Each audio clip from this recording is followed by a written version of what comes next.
Who was the President of the United States at the beginning of the 1810s?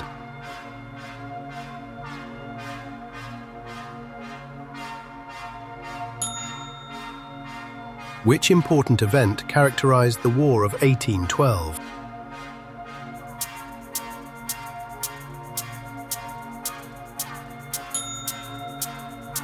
Which invention, introduced during the 1810s, revolutionized communication?